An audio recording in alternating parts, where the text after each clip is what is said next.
বন্ধুরা, পরশুরাম ধারাবাহিকের আজকের পর্বে দেখানো হয়েছে পরশুরাম শীতলকে বলে, শীতল বলো ষষ্ঠীর দিনে কি হতে চলেছে। শীতল বলে, কোন ষষ্ঠীর কথা বলছো? পরশুরাম বলে, এই ষষ্ঠী, এই মহাষষ্ঠীর কথা বলছি। শীতল বলে, আমি কিচ্ছু জানি না। পরশুরাম বলে, তুমি জানো, তুমি সবটা জানো, আমাকে বলো কি হতে চলেছে। এ বলে পরশুরাম এক পা দুপা করে শীতলের দিকে এগিয়ে আসে। পরশুরাম এক পা দুপা করে সামনে এগিয়ে এলে শীতল এক পা দুপা করে পিছিয়ে যায়।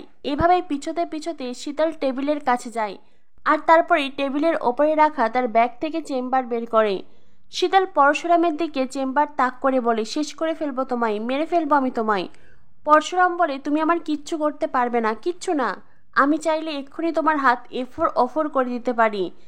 শীতল, একবার শিকিনি হও, একবার শিকিনি হয়ে আমায় বলো না সত্যিটা, কি করতে যাচ্ছ তুমি ষষ্ঠীর দিনে? শীতল বলে, মরক লাগবে, মরক, সব কয়টা মরবে। পরশুরাম বলে, কিন্তু কে, কাকে মারতে চাইছো, কি হলো উত্তর দাও।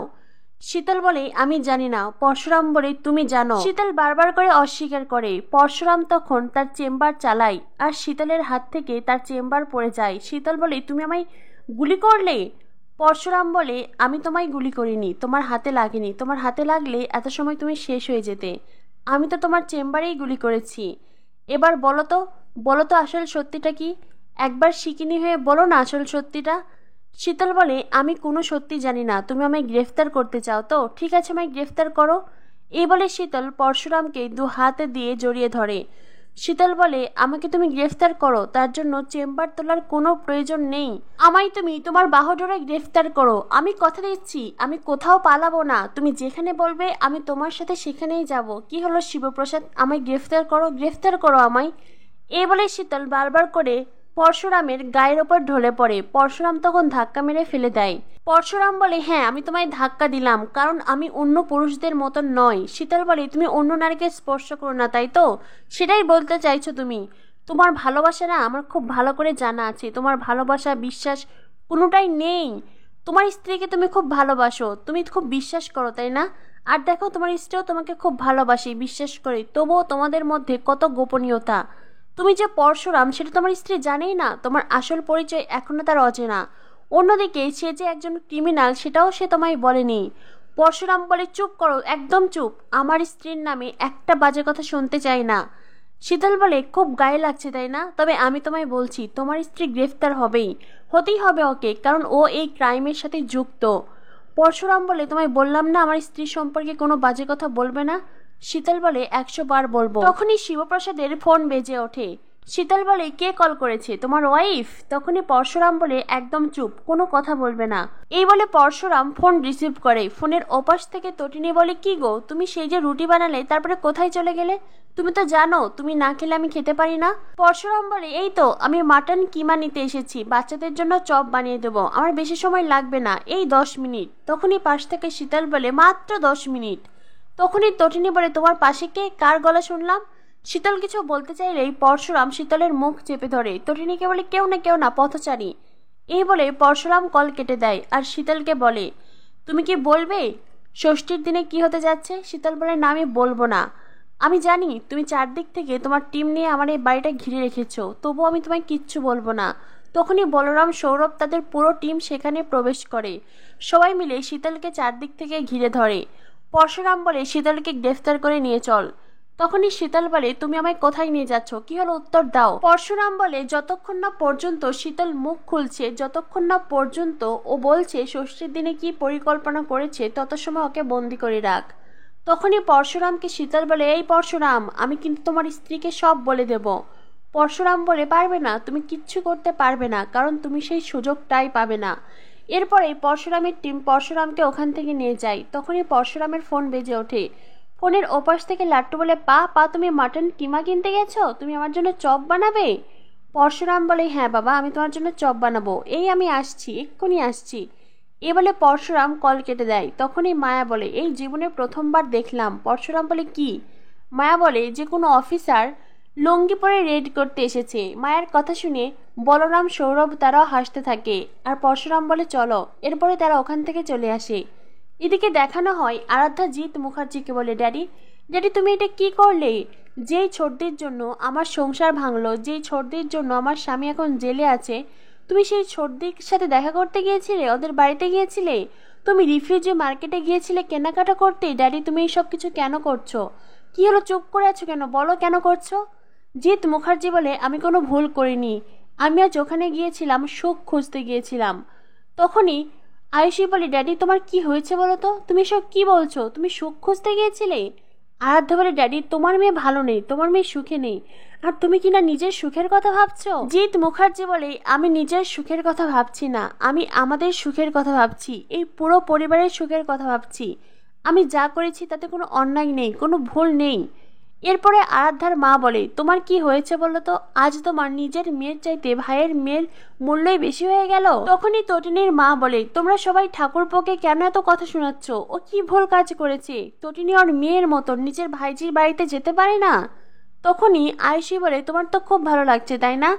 তখনই আরাধ্যার মা বলে, তুমি তো আজ খুব খুশি হয়েছ, তোমার মেয়ের বাড়িতে গেছে। আরাধ্যা বলে, আচ্ছা মামুন একটা কথা বলো তো, আজ যদি আমার জায়গায় ছোটদি বা বড়দি থাকতো তবেও কি তুমি একই কথা বলতে?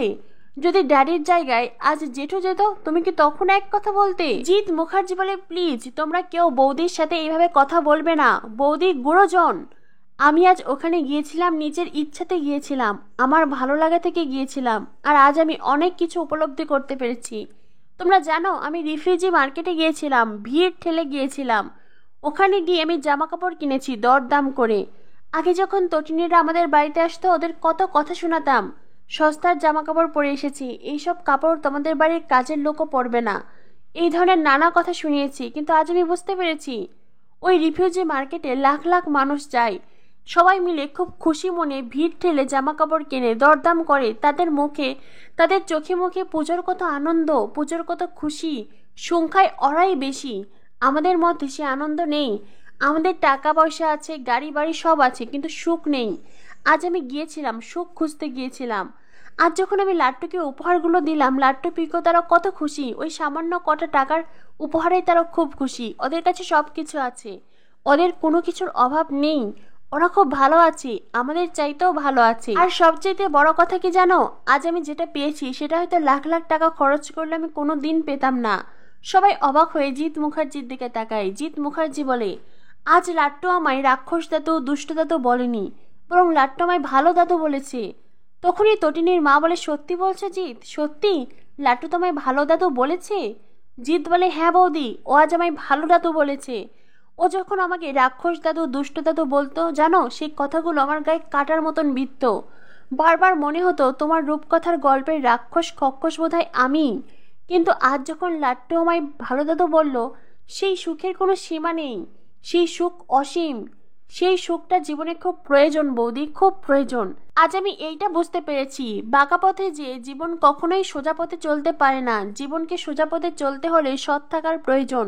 তাই আমি সিদ্ধান্ত নিয়েছি আমি এখন থেকে সৎ পথে চলবো। আরাধ্যা কথাগুলো শুনে বলে, ড্যাডি ড্যাডি আমি নিজের কানকে বিশ্বাস করতে পারছি না, তুমি এই কথাগুলো বলছো। ড্যাডি তুমি শুধুমাত্র নিজের সুখের কথাই ভাবলে, একবারও আমার সুখের কথা ভাবলে না। এমনকি আরাধ্যার মা বলে, তুমি একবারও আরাধ্যার কথা ভাবছো না। আয়ুষী বলে, আরাধ্যা কবিরকে ছাড়া থাকতে পারবে না, তুমি একবার নিজের মেয়ের কথা ভাবো।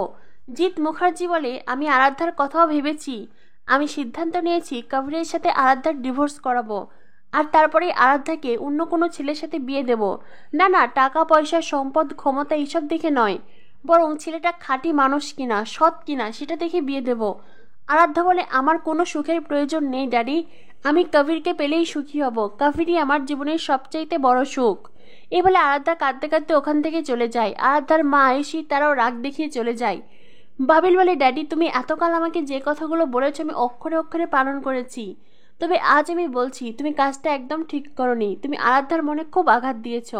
এই বলে বাবিলও ওখান থেকে চলে যায়। তখনই দীপালি এগিয়ে এসে বলে, জিৎ আজ বড় খুশির দিন জানো, আজ তোমার মধ্যে যে উপলব্ধি হয়েছে সেই উপলব্ধি যদি তোমার দাদার মধ্যে হতো তবে আমাদের সংসার আরো অনেক বেশি সুখের হতো।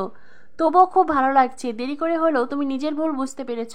প্রাচী বলে, ছোটকা ছোটকা তোমার এই কথাগুলো শুনে ওরা ভীষণ রিয়াক্ট করেছে, ওরা হয়তো আরো অনেক কথাই বলবে, কিন্তু ছোটকা আমি বলছি তুমি যেই সিদ্ধান্ত নিয়েছ একদম ঠিক। তখনই জিৎ মুখার্জি বলে, কারোর কোনো কথার এফেক্ট ফেলবে না রে, কারণ আমি সিদ্ধান্ত নিয়েছি আমি সৎ পথেই চলবো। এ বলে ওখান থেকে ছোটকা চলে যায়। তটিনীর মায়ের মনের একটাই আফসোস, যদি তটিনীর বাবার মধ্যেও এই বোধ হতো তবে নিশ্চয়ই তটিনীর দুঃখ কষ্ট তার বাবাও বুঝতে পারত। প্রাচী বলে, তুমি কোনো চিন্তা করো না মা, দেখবে আস্তে আস্তে সবকিছু ঠিক হয়ে যাবে। এদিকে দেখানো হয় জেলখানার মধ্যে কাবির তার অতীতের কথা ভাবতে থাকে। আরাধ্যার সাথে তার বিয়ে, ভাত কাপড়, সেই সাথে আরাধ্যাকে করা ছোট ছোট অনেক অবহেলা, যেই সবকিছু মনে পড়েই কবির কাঁদতে থাকে। এমনকি লহরী ম্যামের কথাও তার মনে পড়ে, নিজের মায়ের চোখের জলের কথা তার মনে পড়ে। আর সে সব কথা মনে করে কবির কাঁদতে থাকে। তখনই কবিরের সামনে এসে দাঁড়ায় কর্ণ চ্যাটার্জি। কর্ণ চ্যাটার্জিকে দেখে কবির উঠে দাঁড়ায়। তো বন্ধুরা, কি হতে চলেছে পরশুরাম ধারাবাহিকে? পরশুরাম ধারাবাহিকের পরবর্তী আপডেট পেতে আমাদের সাথেই থেকো। ধন্যবাদ সবাইকে।